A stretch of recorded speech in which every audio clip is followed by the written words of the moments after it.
Assalamualaikum warahmatullahi wabarakatuh. Perkenalkan, nama saya Satria Lianto dengan NIM C1 Channel 20172. Ingin memenuhi tugas mata kuliah penganggaran, yaitu dengan mempresentasikan materi yang berjudul penyusunan anggaran kas. Baiklah, saya mulai. Penyusunan anggaran kas.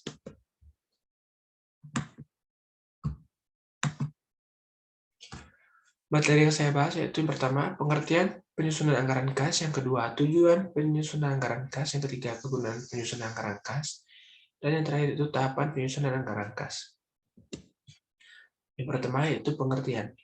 Anggaran kas disebut juga dengan anggaran perusahaan kas, dan ada juga yang menyebut dengan anggaran sumber dan penggunaan kas. Tetapi sebaliknya, disebut anggaran sumber dari belanja kas atau anggaran masuk dan keluar kas daripada anggaran sumber dan penggunaan kas. Penyusunan anggaran kas merupakan cara yang efektif untuk merencanakan dan mengendalikan arus kas, memperkirakan keperluan kas, dan secara efektif menggunakan kas yang berlebih atau surplus, maupun kas yang kurang atau defisit.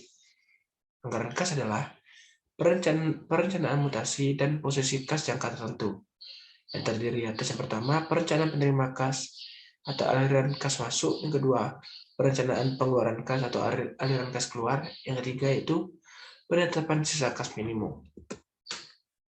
Selanjutnya yaitu tujuan penyusunan anggaran kas. Tujuan penyusunan anggaran kas antara lain untuk, pertama, menentukan saldo atau posisi kas akhir setiap periode sebagai hasil dari operasi yang dijalankan. Yang kedua, mengetahui kelebihan atau surplus atau kekurangan atau defisit kas pada waktunya. Menyelaraskan kas dengan aset lancar, aset tak lancar, utang, modal, pendapatan, dan beban. Selanjutnya, mengetahui sumber kas masuk yang diperoleh selama satu periode dan digunakan untuk apa sumber kas masuk tersebut. Hal ini tampak pada arus kas keluar. Yang kelima, mengetahui kapan utang dibayar kembali.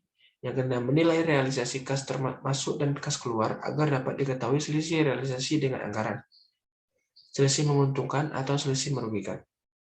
Yang ketujuh itu menunjukkan hubungan laba bersih terhadap perubahan kas perusahaan.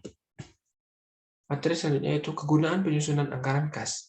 Dalam proses pengambilan keputusan ekonomi, manajemen perlu melakukan evaluasi terhadap kemampuan perusahaan menghasilkan kas serta kepastian memperolehnya. Dan secara rinci, kegunaan anggaran kas lain sebagai berikut. Yang pertama, menggunakannya sebagai dasar yang sehat untuk pemantauan posisi kas secara terus-menerus. Kedua, menggunakannya sebagai dasar pengambilan keputusan pinjaman jangka pendek atau pinjaman jangka panjang atau dengan tambahan modal sendiri untuk menutupi defisit kas. Yang ketiga, menggunakannya sebagai dasar kebijakan pemberian kredit dan yang keempat, menggunakannya dalam menentukan kemampuan perusahaan membayar dividen kepada pemegang saham. Yang kelima, menggunakannya dalam meningkatkan kemampuan membayar kewajiban jangka pendek. Menggunakannya dalam memperkuat posisi dalam penawaran.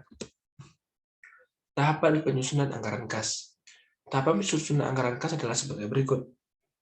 Tahap pertama, menyusun taksiran penerimaan kas dan pengeluaran kas menurut rencana operasional perusahaan. Yang kedua, menyusun taksiran kebutuhan dana yang diperlukan untuk menutup defisit dan menyusun taksiran pembayaran bunga utang serta waktu pelunasan kembali utang tersebut. Atau menyusun taksiran pembelanjaan dana karena adanya dana ideal setelah diperhitungkan safety cash balance. Yang ketiga yaitu menyusun kembali taksiran seluruh penerimaan dan pengeluaran kas yang merupakan anggaran kas final. Kesimpulannya yaitu anggaran kas adalah anggaran yang menunjukkan perubahan kas dan memberikan alasan mengenai perubahan kas tersebut, dengan menunjukkan arus kas masuk sebagai sumber kas dan arus kas keluar sebagai arus kas.